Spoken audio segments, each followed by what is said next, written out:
عزاداران سید الشہداء ماہ محرم الحرام کی ایک اور مجلس کی توفیق پروردگار نے آپ مومنین کے درمیان میں عطا فرمائی۔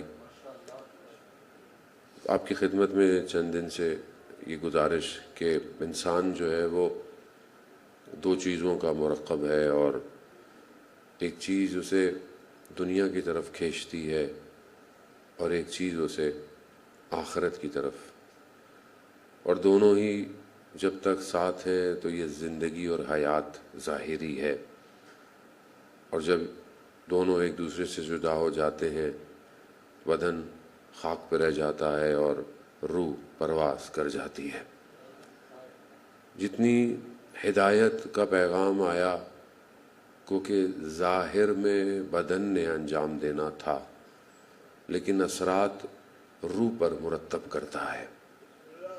آپ جو کام اطاعت پروردگار میں کرتے ہیں وہ ظاہری بدن کو تو اثرات دیتا ہی دیتا ہے، لیکن اس کے اصل اثرات روح کے اوپر ہوتے ہیں۔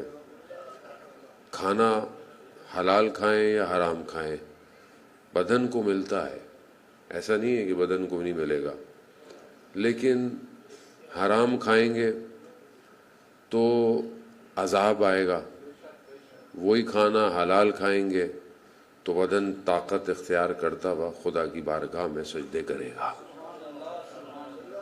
یہ ظاہر بہت ضروری ہے، بہرحال ظاہر بھی ضروری ہے، لیکن اس ظاہر کو ڈیزائن ایسا کیا ہے پروردگار نے کہ اگر میری اطاعت کے ساتھ چلو گے تو میں اس کو بھی کامیابی پہ لے جاؤں گا، اور یہ کامیابی تھوڑی دیر ہے، اصل کامیابی آخرت کی کامیابی ہے، اور اسی کے لیے اتنی محنت کی گئی ہے، اتنے انبیاء، اتنا سب کچھ بھیجا گیا۔ اچھا یہ کیونکہ جب ہم زندہ ہوتے ہیں تو ہمیں اتنا سمجھ میں نہیں آتا کہ ادھر معاملہ کیا ہے، ادھر کیا ہوگا، بہت عرصے تک انسان سمجھتا نہیں ہے، کیونکہ اصل کانٹینٹ سے دوری کا نتیجہ معاشرے کا پھر یہی ہو جاتا ہے کہ جو آج ہم معاشرے کی حالت دیکھ رہے ہیں۔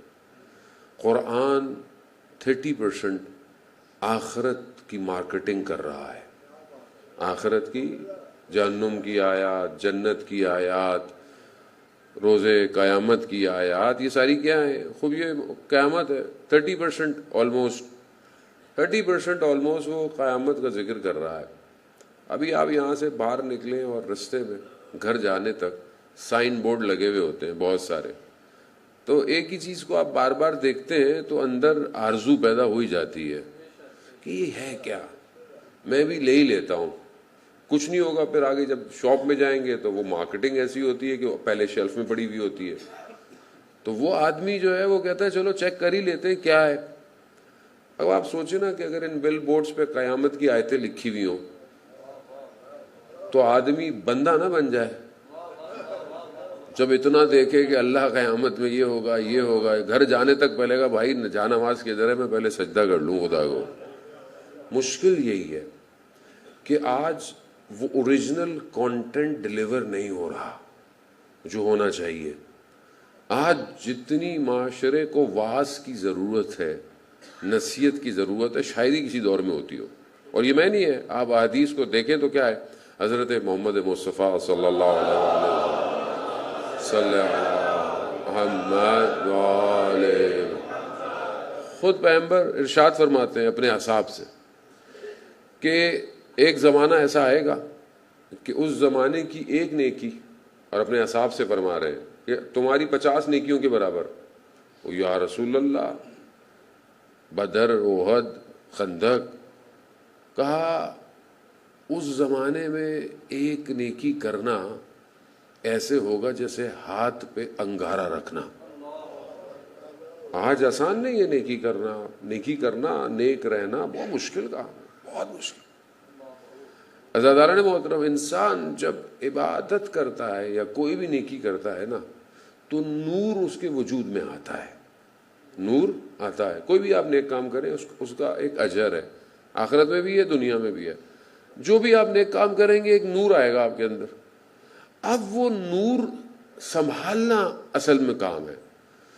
فوراً آیا، آپ نے دیکھا کچھ آیا، فوراً آپ جیسے کہتے ہیں نا نماز قبول کیسے ہوتی ہے؟ نماز قبول تب ہوتی ہے آپ نماز کے بعد اپنے اعمال دیکھ لیں.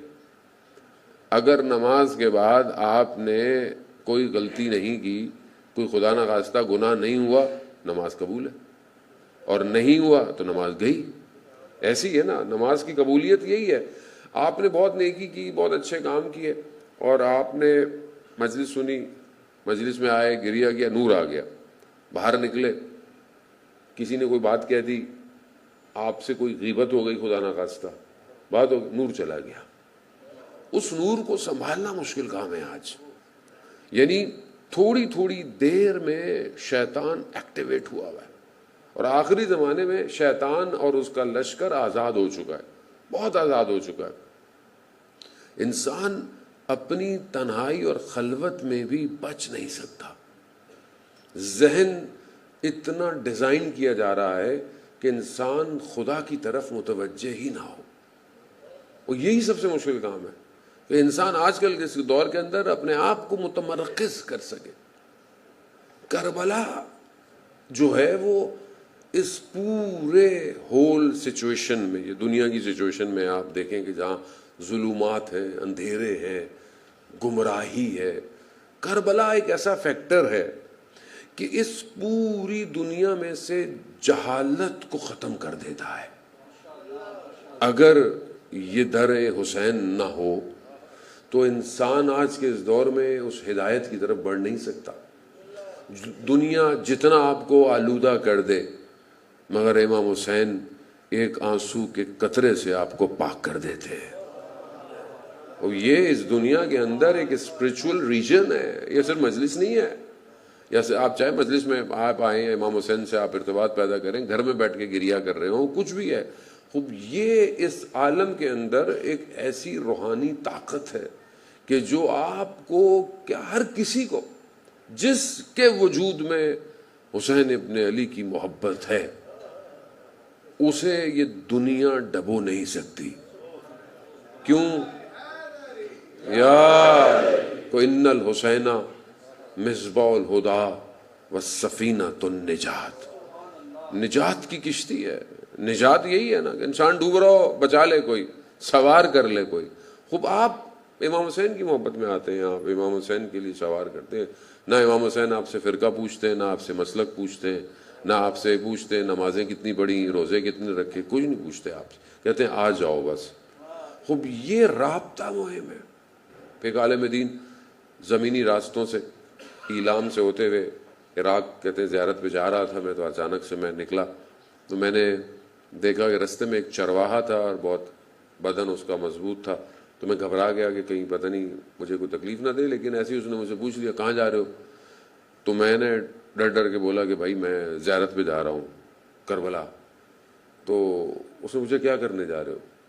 تو میں نے کہا ابھی چرواہا ہے، بھیڑ بکریاں چراتا ہے، اس کو میں کیا فلسفہ زیارت بتاؤں. تو میں نے کہا میں سلام کرنے جا رہا ہوں. تو اچانک سے اس نے جواب دیا، یعنی پوچھا بلکہ سلام کرتے ہو تو جواب ملتا ہے؟ سلام کرتے ہو، سلام کرنے جا رہے ہو تو جواب ملتا ہے؟ کہا میں اچانک سے خاموش ہو گیا. میں نے کہا یہ عام آدمی نہیں لگتا یہ. تو میں نے اس سے پوچھ لیا تم سلام کرتے ہو جواب آتا ہے؟ کہتے ہیں میں سلام ہی نہیں کرتا اگر جواب نہ آئے. تو میں نے ایسے کہہ دیا کہ بھائی سلام کرو. تو وہ عالم دین کہتے ہیں کہ میں، یعنی انہوں نے خود کہا کہ اس چرواہے نے اپنا رخ کربلا کی طرف کیا، گویا جانتا تھا کربلا کدھر ہے، اور کہا السلام علیکہ یا ابا عبداللہ. قسم کھاتے ہوئے عالم کہتے ہیں کہ میں نے دیکھا کہ پورے پہاڑوں اور وادیوں سے مجھے جواب سنائی دیا. یعنی رابطہ تو پھر یہی ہے نا، رابطہ اسی کو کہتے ہیں. کہا اس نے پھر مجھے بولا اچھا اب تم سلام کرو. وہ کہا میں گھبرایا. میں نے امام سے بولا مولا آپ جانتے ہیں وضعیت، لیکن عزت بھی آپ ہی کے ہاتھ میں. تو کہا میں نے بھی سلام کیا اور جواب آیا، مگر ویسا نہیں آیا جیسا اس کا آیا تھا. خوب یہ رابطہ مہم ہے. یہ ماہ محرم کے ایام جو ہیں، بہرحال محرم سفر، یہ اس رابطے کو کریٹ کرنا، یہ اپورچونٹی ہے. اس کو مس نہیں کیا کریں. بہرحال مجلس ہو جہاں ہو جس طرح ہو, بہرحال نہیں آ سکتے تو آن لائن ہے, آپ اپنی ایکٹیویٹیز کو اسی میں انوالو کریں. امام حسین کے بارے میں پڑھنے کے لیے کربلا کو پڑھیں, کتابوں کو پڑھیں, علماء نے کتابیں لکھی ہیں, زحمت کی ہیں, اس کو پڑھنے کی کوشش کریں. صرف سنا سنایا مذہب نہ لیں, یعنی خود اپنی ریسرچ کریں. اور اپنے آپ کو جوانوں سے کہہ رہا ہوں میں خاص طور پہ, تو عزیزان محترم یہ بہت ضروری ہے, کیونکہ جب باطن کنیکٹ ہو جائے تو پھر بدن اہمیت نہیں رکھتا. اب جس کا باطن کنیکٹ ہے اسے کوئی خوف نہیں ہے, اسے بدن کی کوئی اہمیت ہی نہیں ہے. اسے پتا ہے میں کنیکٹ ہو گیا ہوں, میں امام کو پہچان گیا, میں امام تک پہنچ گیا, اب میرے بدن کے ٹکڑے بھی ہو جائیں تو مجھے کوئی فرق ہی نہیں پڑتا, کیونکہ بدن اہمیت نہیں رکھتا. اصل معاملہ ہے روز محشر آپ پہچانے کیسے جائیں گے, اصل تو یہی ہے. راوی بیان کرتے ہیں کہ امام جعفر صادق علیہ الصلوۃ والسلام, اللہم صلی علی محمد, امام کا خادم امام کے پاس آیا, کہنے لگا کہ میرے پاس ایک خراسان کا شخص آیا ہے اور مجھے کہتا ہے کہ میرے پاس وہاں باغ ہیں, گھر ہیں, سب کچھ ہے, تو وہ میں سب تمہیں دینے کو تیار ہوں, یہ جو تم مولا کی نوکری کرتے ہو یہ مجھے دے دو. تو وہ امام سے کہنے لگا کہ مولا ایسی ایسی آفر ہوئی ہے, میں کیا کروں؟ تو امام نے کہا جو تمہارا دل چاہے. تو کہا مولا ظاہراً برا تو نہیں ہے؟ کہا مولا مرضی تمہاری. جانے لگا تو امام نے کہا اچھا ایک بات سنتے جاؤ. کہا جو اس دنیا میں جتنے ہمارے قریب ہوگا اس عالم میں بھی وہ اتنا ہی ہمارے قریب ہوگا. تو اب یہ قربت ضروری ہے نا. اب ظاہر ہے مثلا بدنی طور پر آپ کو امام نظر نہیں آ رہا, مطلب یقیناً آپ میں سے لوگ ہوں جن کو نظر بھی آتا ہو, لیکن امام کو تو ہم نظر آ رہے ہیں. تو وہ ہمیں دیکھ رہے ہیں تو ہمیں کیا دیکھ رہے ہیں؟ یعنی میں اپنی زندگی کی روٹین میں اپنے امام کے کتنے قریب ہوں, یہ کیسے ڈیفائن ہوگا؟ جس کے لیے آپ زندگی گزارے, پہلے تو آپ کو بہت امپورٹنٹ ہے کہ اس امامت کو اپنی سولو کرے, اور یہ باطنی جو ریلیشن ہے یہ افیکٹ کرے گا آپ کے ظاہر کے اوپر. اب کوئی بولے کہ میں جی مولا کو مانتا ہوں مگر مولا کی نہیں مان رہا, تو وہ اصل میں مولا کو پہچانا نہیں ہے. مولا کو جب آپ پہچانیں گے تو ایسا ہو ہی نہیں سکتا کہ آپ امام کے علاوہ کسی اور کی بات سنیں. وہ تو مطلب کوئی مدینہ میں ہے اور چھٹے امام کو اپنا مولا مانتا ہو اور پھر وہ یہ کہے کہ میں کسی اور کی بھی سنتا ہوں, ایسا پاسبل نہیں ہے. امام کو سمجھنا بہت ضروری ہے. امامت کسی فرقے کا ڈیزگنیشن نہیں ہے, کسی ایک فرقے کی بات نہیں ہے کہ یہ جو امام, خاص طور پہ 12 امام جو ہیں, امام تو اور بھی بہت سارے ہیں, دوسرے مذہب کے لوگوں کے بھی امام ہیں, لیکن امام تو مسجد کا بھی ہوتا ہے, وہ بھی امام کہلاتا ہے. لیکن میری مراد اسنا عشری 12 معصوم سے ہے, جس کے لیے قرآن ارشاد فرما رہا ہے کہ اطیعوا اللہ اطیعوا رسول و اولو الامر منکم, اللہ کی اطاعت کرو, جیسے اللہ کی اطاعت ہے ویسے ہی رسول کی اطاعت, اور جیسے رسول کی اطاعت ہے ویسے ہی اولو الامر کی اطاعت ہے. تو اب اس کا مطلب تو یہ ہے کہ یہ سب اللہ رسول اولو الامر, یعنی ڈسینڈنگ آرڈر ہے نا, اوپر سے کمانڈ اوپر ہے, پھر نیچے ہے. اب یہاں میں نے اولو الامر کی اطاعت کی, گویا میں نے رسول کی اطاعت کی, رسول کی اطاعت کی, گویا میں نے اللہ کی اطاعت. اب اللہ ایسے اولو الامر کی اطاعت کا حکم نہیں دے گا جو غیر معصوم ہو. اس کی لاجیکل ریزن ہے, یعنی لاجیکل ریزن ہے, نہ کتاب سے نہ حدیثوں سے. لاجیکل کیا ہے؟ اگر کسی کو ہم اولو الامر مان لیں کہ جو غیر معصوم ہو, اب جب غیر معصوم ہے وہ خطا کرے گا, معصوم کا مطلب یہ ہے نا معصوم عن الخطا, غیر معصوم یعنی خطا کرے گا, کوئی نہ کوئی خطا کرے گا, کسی نہ کسی کو فیور دے گا, کیونکہ اللہ کے ہاں سلیکشن ہے, الیکشن نہیں ہے. سلیکٹ کر رہا ہے, وہ جو اس کو سلیکٹ کر رہا ہے بس سلیکٹ ہے, وہاں الیکشن نہیں ہے.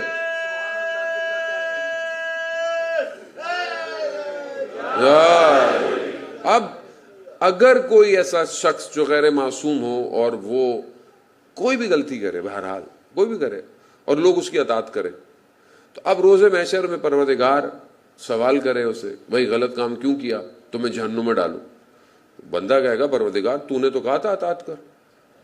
تو کیا وہ عادل خدا کسی ایسے کی اطاعت کے بعد جہنم میں ڈالے گا؟ مشکل میں آپ کو بتاؤں، بہرحال میرا موضوع کچھ اور تھا، میں کہیں اور چلا گیا.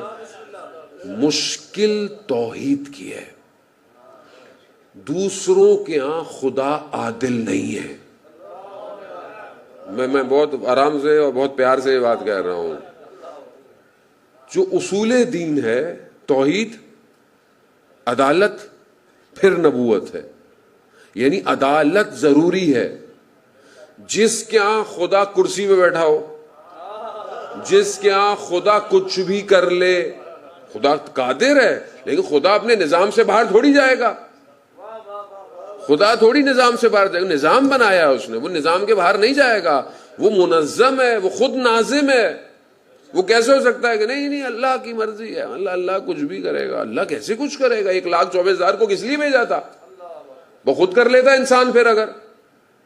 یعنی آپ اپنی کوتاہیوں کو چھپانے کے لیے خدا کی عدالت کو بھی کنارے پہ کرتے ہیں. ایسی ہے نا، آپ کسی کو بچانے کے چکر میں خدا کو بھی عادل سے باہر کر دیتے ہیں. بھائی اپنی عاقبت بچائیں، اپنی آخرت بچائیں، خدا کو سمجھیں. جب تک خدا سمجھ میں نہیں آئے گا توحید سمجھ میں نہیں آئے گی، نبوت بھی سمجھ میں نہیں آئے گی. اور جب نبوت سمجھ میں آئے گی تو پھر امامت سمجھ میں آئے گی. خلاصہ یہ ہے کہ دین وہاں سے لو جہاں دین اترا ہے.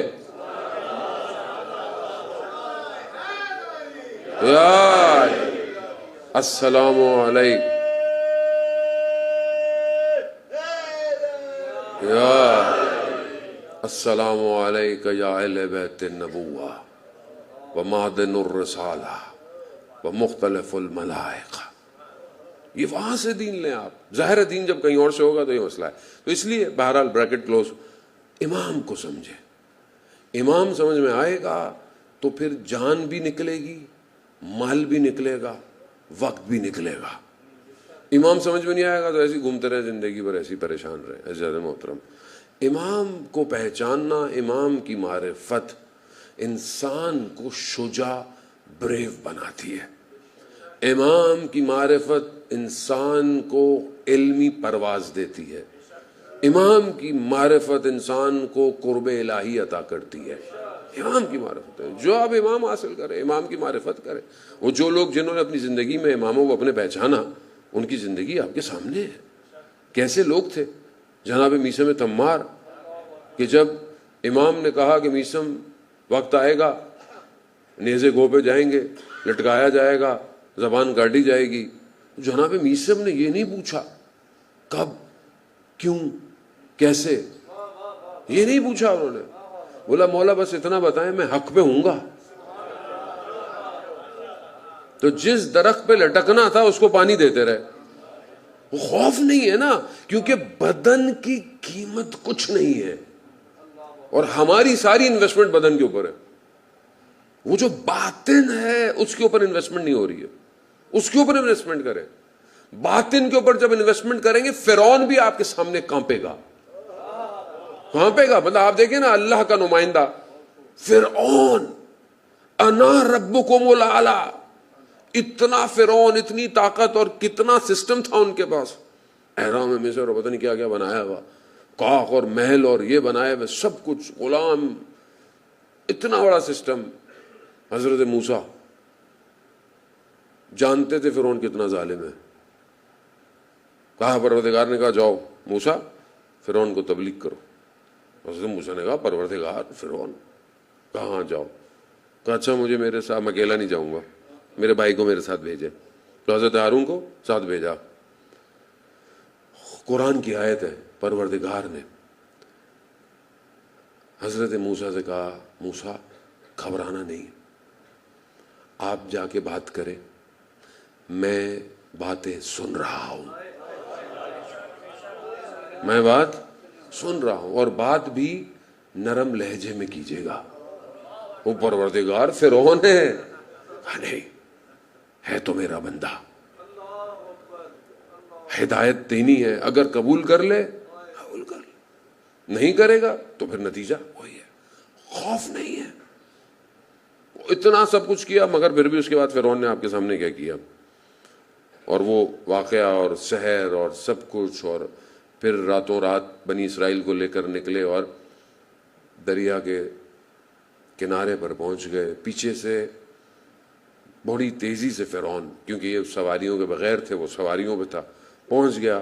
بنی اسرائیل نے یہی کہا حضرت موسیٰ سے. اب دیکھیں نا، باطن انبیاء سے لینا چاہیے، یعنی قرب الہی انبیاء قرآن ہے. عزیزان محترم، جب لشکر دیکھا نا بنی اسرائیل نے یہی بولا تو وہ پھنس گئے. اس سے تو بہتر تھا غلام رہتے، سامنے پانی پیچھے لشکر. تو اللہ نے اپنے نبی پر وحی بھیجی کہ موسیٰ ان سے کہہ دو میرا رب میرے ساتھ ہے، اِنَّ مَعِیَ ربی، میرا رب میرے ساتھ ہے. بس پھر ساتھ ہے رب تو پھر کیا مسئلہ. موسیٰ عصا مار دو، عصا ماری، پانی میں راستے بن گئے، نکل گیا. مگر جو موسیٰ، جو خدا دریائے نیل کے کنارے پہ تھا، آج وہ خدا نہیں ہے. ہمارا ایمان کمزور ہے، ہم کمزور ہو گئے. اس لیے آیت اللہ خامنائی کی انگوٹھی پہ لکھا ہوا تھا اِنَّ مَعِیَ ربی، میرا رب میرے ساتھ ہے. تو آپ کے سامنے پانی بھی اپنا رہا، سرزمین بھی اپنی رہی، بدن ٹکڑے ہو گیا، مگر بکھرا ہوا بدن بھی دشمن کے لیے خوف زدہ ہو گیا. تو یہ باطن ہے، یعنی باطن جب مضبوط ہو جائے، اصل باطن خوف نہیں ہے. ہماری اٹیچمنٹ دنیا سے اتنی زیادہ ہے، ہمیں ہماری ذرا سی کوئی چیز کھو جائے ہمیں نیند نہیں آتی، ذرا سا کچھ ہو جائے، بٹ کوائن اوپر نیچے ہو جائے، لوگوں کے ہارٹ فیل ہو جاتے. اٹیچمنٹ اتنی زیادہ ہے نا. ابھی تو کروڈ آئل پہ ہی کم لوگ آگے پیچھے ہو رہے ہوتے ہیں نا، مولانا صاحب صبح اتنے لگائے تھے، رات کو نقصان ہو گیا. جانے محترم، خوب کمائیں کھائیں پیئیں، جو حلال طریقہ ہے اس کے ذریعے سے، لیکن اٹیچمنٹ کیوں ہے اتنی زیادہ. اب صدر اسلام کا واقعہ، ایک شخص مسجد نبوی میں نماز پڑھتا ہے اور رسول خدا سے اصرار کر رہا ہے، یا رسول اللہ میرے لیے دعا کریں. کہا میرے رزق کے اضافے کے لیے دعا کریں. رسول خدا نے بولا بس کافی ہے نا. وہ ایک تش کھجوریں بیچتا تھا روز اور مسجد میں نماز پڑھتا تھا. کہا رسول خدا میرے لیے اضافے کی دعا کریں. رسول بولا رہا کہ نہیں ٹھیک ہے. بہت اصرار کیا تو رسول خدا نے اپنے 2 درہم نکالے، کہا یہ اپنے مال میں شامل کرو. اس نے کھجوریں خریدی. کھجوریں جب آئیں، اب 2 درہم رسول خدا کے تھے، کھجوریں خوبصورت ہو گئی، روشن ہو گئی، تر و تازہ. جو شام تک بکتی تھیں وہ کچھ گھنٹوں میں بک گئی. پھر دوبارہ خریدی، پھر بک گئی، پھر دوبارہ خریدی. انہیں کو جو ایک تش بیچتا تھا وہ من کے من بیچنے لگ گیا، اور اتنا بیچنے لگ گیا. رسول خدا گزرے، دیکھا لباس پہ ادھر لگا ہوا ادھر لگا ہوا، اس کو باتیں، اس کو دینا. پیغمبر نے پوچھا ہاں بھائی کیا حال ہے؟ یا رسول اللہ نیند بھی نہیں آتی، کس سے لینا ہے مال، کس کو پیسے دینے ہیں، پریشانی ہے، حسد الگ ہے، ایک خوف سا رہتا ہے زندگی میں، کیا کروں؟ کہا مسجد. کہا دل بہت چاہتا ہے آنے کا، دل بہت چاہتا ہے آنے کا، مگر کیا کروں؟ رسول خدا نے کہا اچھا وہ 2 درہم میرے واپس کرو. 2 درہم واپس. کھجوریں مرجھا گئیں، جنہوں نے پیسے دینے تھے وہ نہیں دیے. اگلے دن دیکھا اذان سے پہلے باوضو ہو کے مسجد میں بیٹھا ہوا. تو رسول خدا نے کہا کہ اب کہا یا رسول اللہ رات کو بڑی اچھی نیند آئی ہے.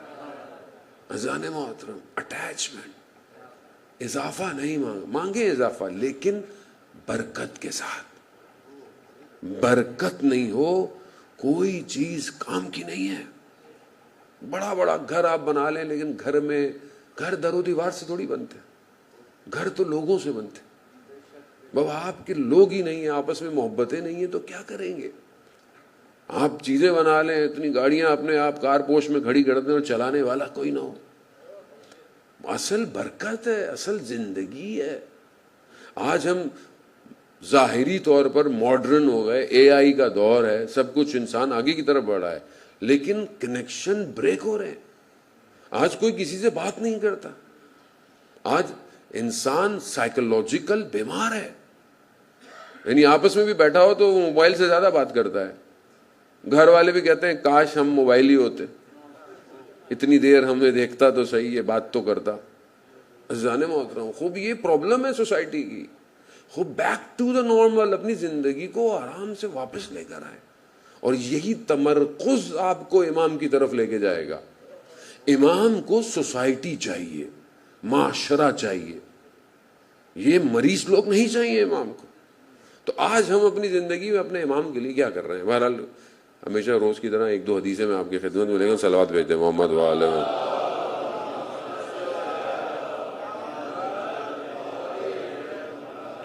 وہ اذان محترم، یہ بہت ضروری ہے کہ بہرحال ہم جو ہے وہ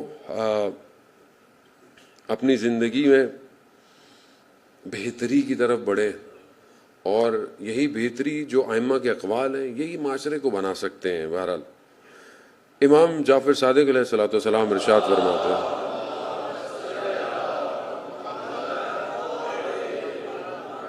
امام فرماتے ہیں من تواضع للہ رفع اللہ. امام فرماتے ہیں کہ جو اللہ کی خاطر تواضع کرتا ہے اللہ اسے عزت اور رفعت دیتا ہے. اللہ کی خاطر، لوگوں کی خاطر نہیں. فلانا یہ ہے، فلانا وہ ہے تو جھک جاؤ، جو ہماری سوسائٹی کا حال ہے. ایسے لوگ ہمیں بہت سارے کہتے ہیں موسیٰ ارے پتہ نہیں تھا وہ کون تھے جو کھڑے ہوئے تھے. میں نے کہا اچھا ہی وہ نہیں پتا تھا بھائی. سب وہ بہت مشکل ہے. ہاں یہ بلٹ ان پرابلم ہے ہماری. ہمیں پتا ہو کہ اچھا عام سا آدمی ہے تو ہم، میں معذرت کے ساتھ نا کسی کو ایسے ٹھیک ہے نہیں فلانا فلانی جگہ یہ پوسٹ ہے، اچھا کیسے ہیں آپ، ٹھیک ہے خیریت سے. اللہ کی خاطر عزت دے. ہمیں کیا پتا جو بیٹھا ہوا عام سا شخص ہو وہ اللہ کا ولی ہو. وہ مشہور واقعہ آپ نے نہیں سنا مسجد نبوی کا؟ ایک بدو عرب، لباس صحیح نہیں تھا، بس نارمل لباس تھا جیسا ہوتا ہے. آگے بیٹھا تو ایک اچھا عرب اچھا لباس پہنا ہوا، جب وہ برابر میں بیٹھا تو اس نے اپنے لباس کو سمیٹا. مسجد نبوی کی بات ہے، سمیٹا. پیغمبر نے دیکھ لیا، اس کو بھی محسوس ہو گیا. یہ کھڑا ہوا، کہا یا رسول اللہ غلطی ہو گئی، میں اپنی آدھی جائیداد اس کو دیتا ہوں.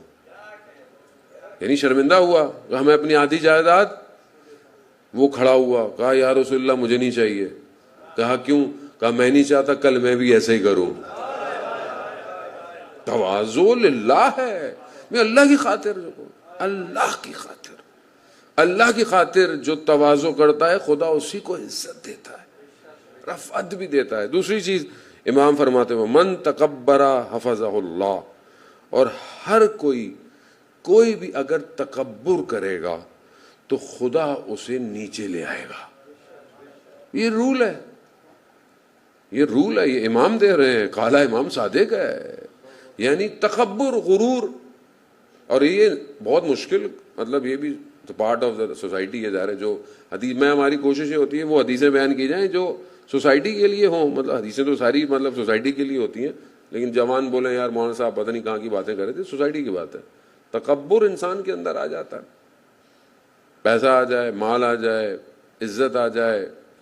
آج کل تو فالوورز بن جائیں انسٹاگرام پہ، ٹک ٹاک پہ فالوورز بن جائیں. بندہ میں تو یہ میرے تو اتنے فالوورز ہیں. پبلک تو آج کل فالوورز سے پہچانتی ہے، یہ نہیں دیکھتی. وہ کہتے ہیں چھنت، فارسی میں بھی اور ایران میں بھی جائیں کوئی کام وام کریں تو وہ کہتے ہیں چھنتا فالوور داری.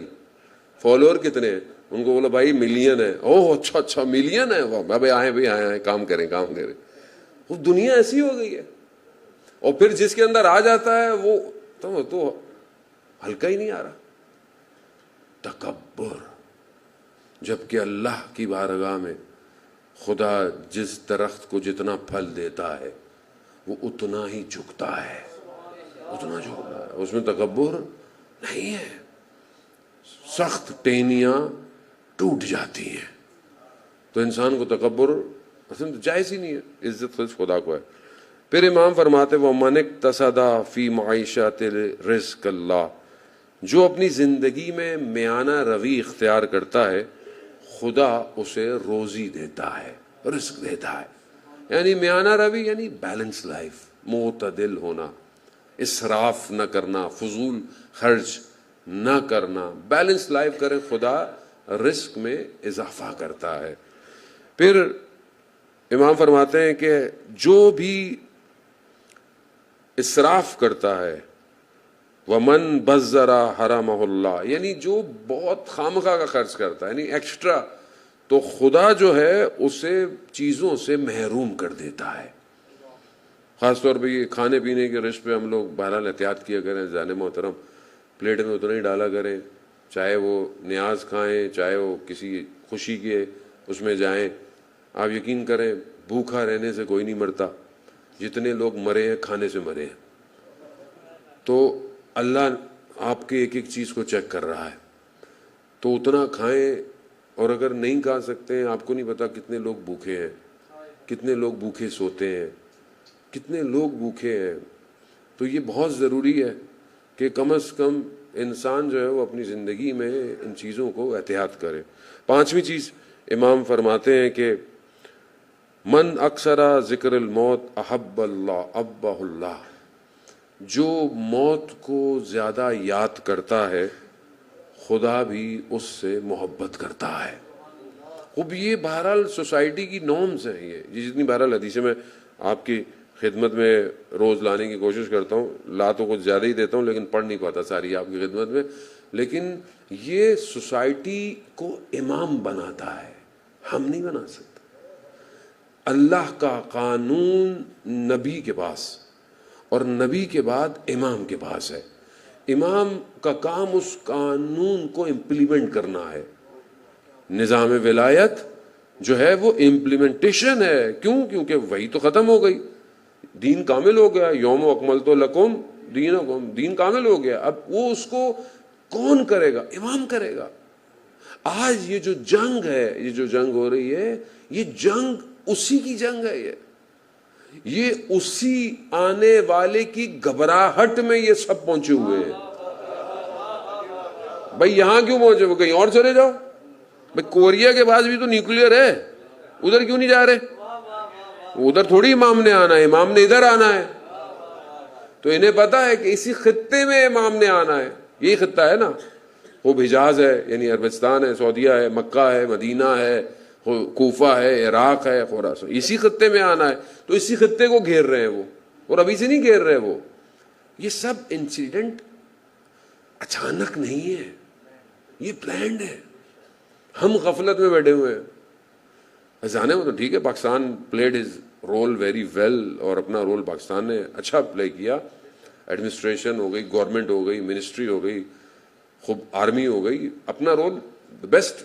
اور بڑی اچھی بات، وہ میں سن بھی رہا تھا، وہاں ایک یوگنڈا کا جوان تھا، اس سے انٹرویو لیا وسیم بدامی نے مسجد جمکران میں، تو اس نے بولا پاکستان کے بارے میں تم نے کیا کہا؟ بڑی اچھی بات کی اس نے بولا کہ اس نے تھینک یو بھی کیا جنرل صاحب کا، وہ فیلڈ مارشل کا بھی، اور اس کا وہ کہنے لگا fighter can stop the fight. کہہ رہا ہے پاکستان جو ہے وہ اتنا مضبوط ہے کہ جو یہ ساری چیزوں کو رکوا سکتا ہے۔ اور خدا کرے انشاءاللہ کہ پاکستان کے حالات بہتر ہوں، انٹرنل حالات ہوں، اور یہ بہتر ہو جائے تو پاکستان خود ایک اکنامیکل پاور بن سکتا ہے، اور کیوں نہیں بن سکتا ہے؟ کہ بہرحال یہاں تھوڑی سی مشکلات ہیں، اور وہ مشکلات باطنی ہے، وہ ظاہری نہیں ہے۔ انسان باطن میں مشکل میں ہے نا، کہ آج کرسی ہے کل نہیں ہوگی، کیا ہوگا؟ کچھ نہیں ہوتا، زندگی چل رہی ہے، چلتی رہے گی جان محترم۔ وہ بہرحال ایک حدیث اور آپ کی خدمت میں کہ جو معرفت پروردگار ہے وہ بہت زیادہ ضروری ہے کہ انسان جو ہے وہ اس کی طرف توجہ کرے۔ 5 چیزیں ہیں کہ جو معرفت پروردگار کے لیے بہت امپورٹنٹ ہیں۔ اس میں سے پہلی چیز جو ہے وہ حضرت علی علیہ السلام ارشاد فرماتے ہیں،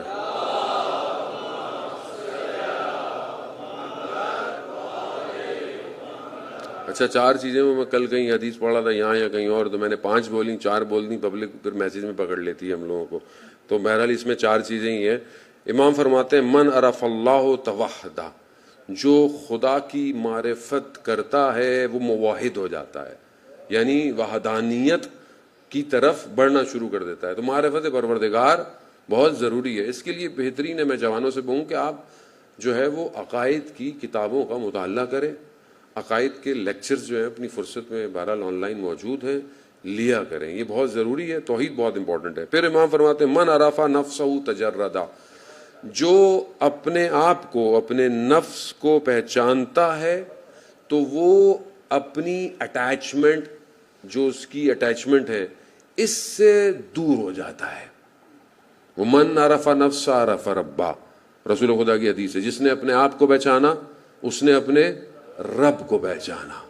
خوب اپنے آپ کو پہچاننا یعنی کیا ہے؟ یعنی پھر وہی مولا علی کا قول ہے کہ ہم کہاں سے آئے ہیں، ہم کہاں ہیں اور ہم نے کہاں جانا ہے. خوب یہ اگر انسان ریزولو کر لے تو اس کی جو اٹیچمنٹ ہے دنیا سے وہ ختم ہو جاتی ہے.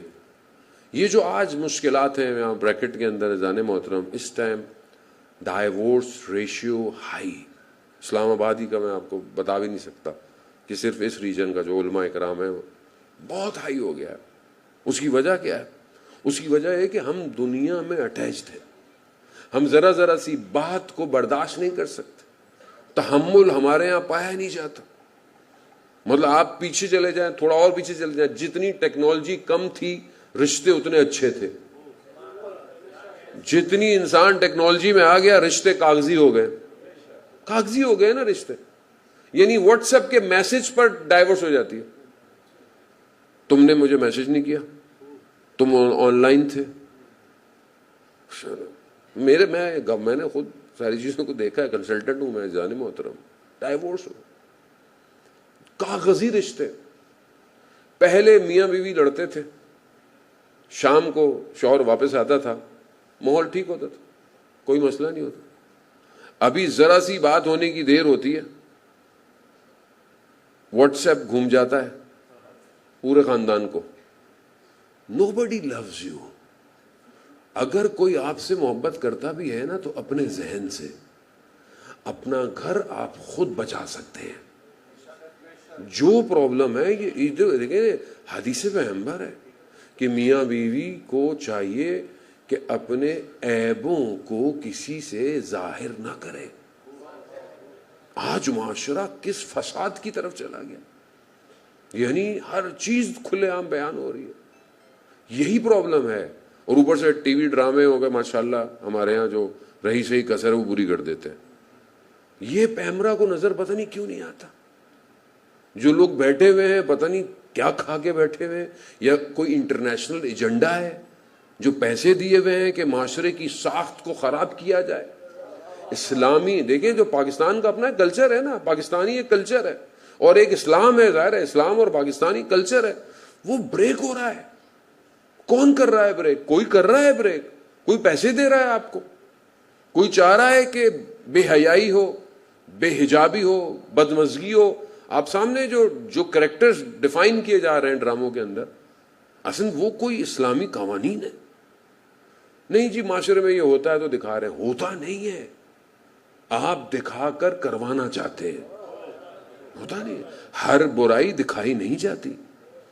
اس کی مثال اسلام میں، صدر اسلام میں کہ خاتون مولا کائنات حضرت علی ابن ابی طالب علیہ السلام.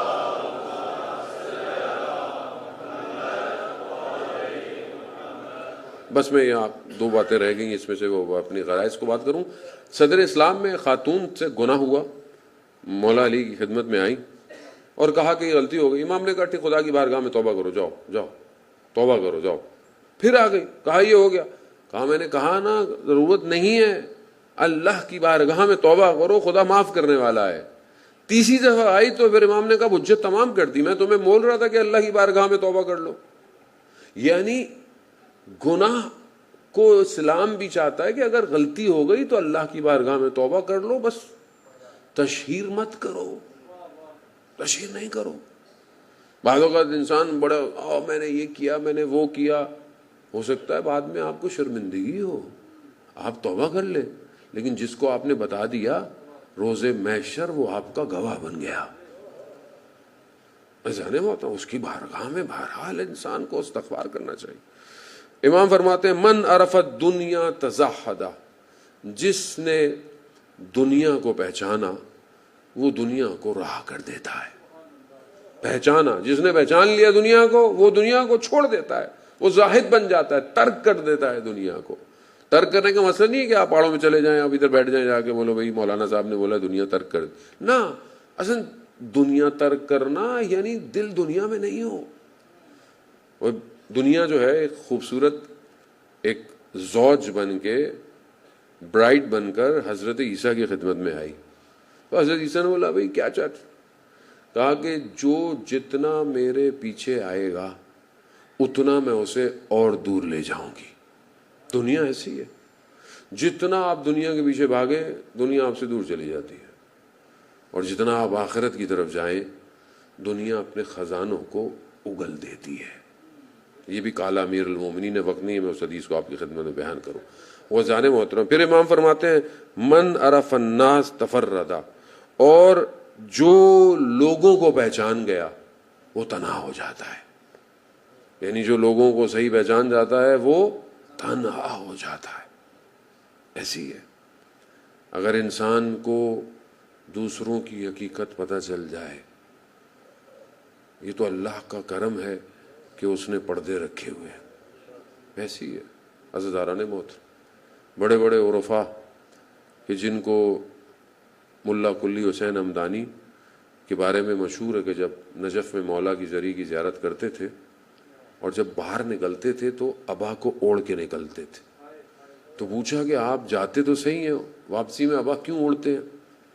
کہا اس لیے کہ زیارت کا کرم مجھ پہ ہوتا ہے، میری برزخ کی آنکھ کھل جاتی ہے اور تھوڑی دیر کے لیے ہوتی ہے، تو مجھے لوگوں کی اصلی شکلیں نظر آتی، تو میں نہیں چاہتا کہ جب میری یہ حالت بدل جائے تو میں لوگوں کو اس طریقے سے ملنا شروع کروں، میں نہیں چاہتا۔ اور یہاں ذرا سی ہمیں کسی کی برائی پتہ چل جائے پھر دیکھیں ہم کیا کرتے ہیں، ججمنٹل ہم کتنے ہو جاتے ہیں۔ انسان ہے بھائی، انسان ہے، غلطی کر سکتا ہے، کیا ہو؟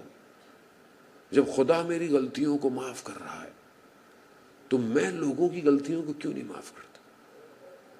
بچے سے غلطی ہو جائے میں کتنا سخت ہو جاتا ہوں اس کے ساتھ، تو میں اپنی بات کر رہا ہوں، لیکن یہ نہیں دیکھتا کہ میں کتنی غلطیاں کر رہا ہوں اور وہ مجھے کچھ نہیں کہہ رہا۔ وہ یہ معاملات اپنی زندگی کے ایسے ہی کریں سب۔ اگر بچوں کی بات یاد آئی، عزیزاران محترم،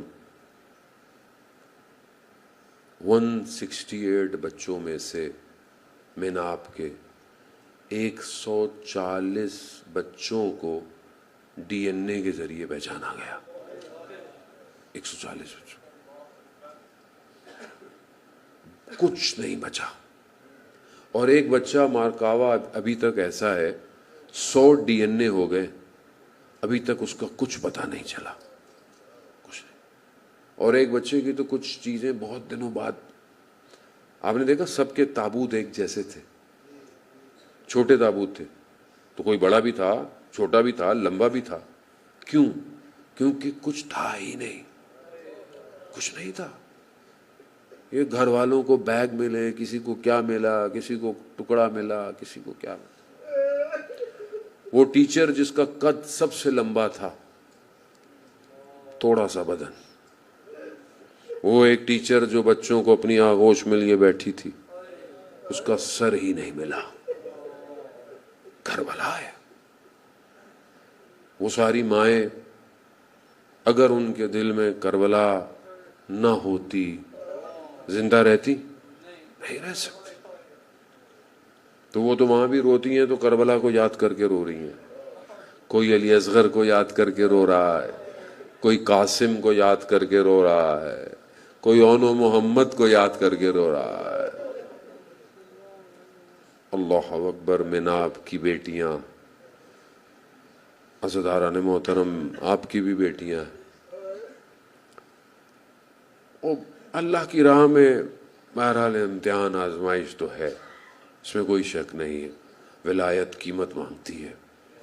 سید الشہداء نے کربلا میں دکھا دیا کہ خدا کے دین کی خاطر اپنی سب سے بہترین چیز قربان کرنی ہے، اور امام حسین نے قربان کی۔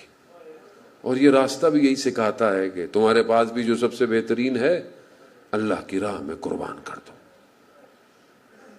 مگر بیٹیوں سے محبت تو ہوتی ہے انسان کو، کیا کرے، اور وہ بھی چھوٹی بچیاں، شاید جن کے پہلے روزے تھے، روزہ رکھ کر گئی ہوں گی اور اسے امید سے کہ واپس آئیں گی، افطار کریں گی۔ عزیزداران محترم، آپ کی بھی بیٹیاں ہیں، آپ تصور کریں، میں نے بڑا تصور کیا، برداشت نہ ہوا کہ صبح بیٹی میری بھی اسکول جائے، واپس اس کے بدن کے ٹکڑے آئے۔ سخت ہے، بہت سخت، بہت سخت ہے عزیزداران محترم۔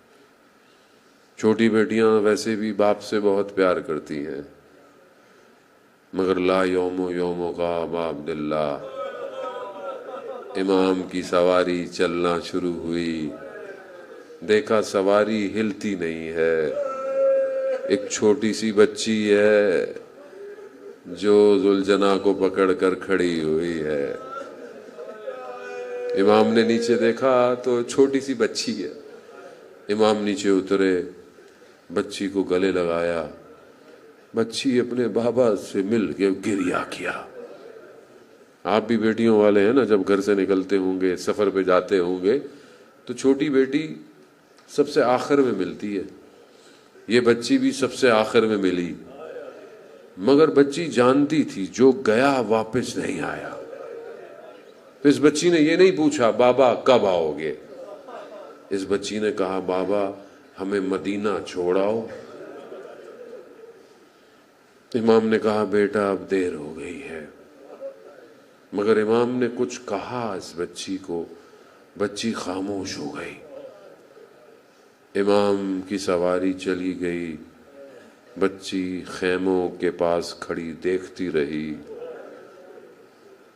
کہ لوگوں کا ہجوم ہے اور میرے بابا پہ حملے ہو رہے ہیں۔ بعض مقاتل کہتے ہیں بچی سے صبر نہ ہوا، بچی نے خیموں کو چھوڑا، دوڑتی ہوئی گئی، نہ مارو میرے بابا کو۔ کسی نے پیار سے اس بچی کو جدا نہیں کیا، تماچوں تازیانوں سے دور کر دیا۔ بچی خاموش ہو گئی، خاموش، بچی نہیں بولی۔ شام غریبہ کی مصیبت اپنی جگہ، 11 محرم کی مصیبت اپنی جگہ، پورے راستے بچی خاموش۔ جناب زینب نے کئی مقام پر اپنے بھائی کے سر سے کہا بھائی ہم سے بات نہیں کرتے، اس بچی سے تو بات کرو۔ بچی خاموش ہے۔ جانتے ہیں، بعض علماء بیان کرتے ہیں کہ امام نے بچی سے یہ کہا تھا کہ بیٹا سب سے پہلے آپ ہمارے پاس آؤ گی۔ بچی اسی وقت کا انتظار کر رہی ہے، وہ کون سا وقت ہے جو میں بابا کے پاس جاؤں گی۔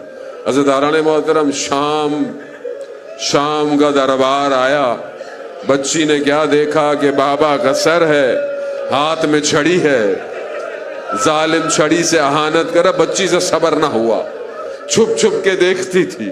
جیسے ہی کہتے ہیں زندان میں گئی، بچی نے کہا بابا بابا بابا، آواز پہنچی، کہا شور کیسا ہے؟ کہا ایک بچی بابا بابا کر رہی ہے۔ کہا جاؤ اسے بابا دے دو۔ کسی بیٹی کو ایسے باپ نہ ملے۔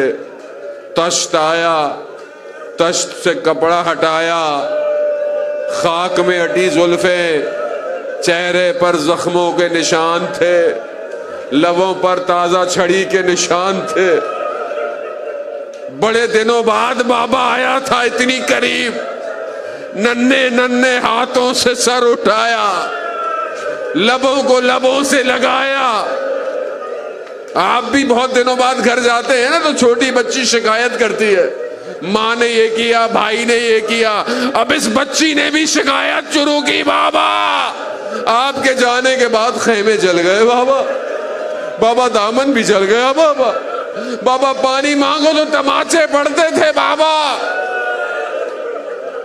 بابا گوشوارے مانگتے تو میں خود دے دیتی بابا، بابا کرتے کرتے بچی خاموش ہو گئی۔ انا للہ و انا الیہ راجعون۔ میرے غریب امام نے اپنی بہن کو شام کے زندان میں دفنا دیا۔ الا لعنۃ اللہ علی القوم الظالمین وسیعلم الذین ظلموا۔ ماتم حسین، جزاک اللہ۔ یا حسین